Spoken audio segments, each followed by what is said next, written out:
Hey YouTube, I got a 2002 Honda Accord V6 EX Coupe. This is the first day, it's probably like in the 30s.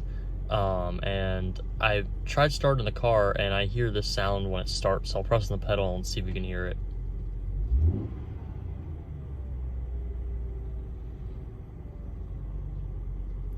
It's this like slight whirring sound. I'll roll down my window so you can hear it.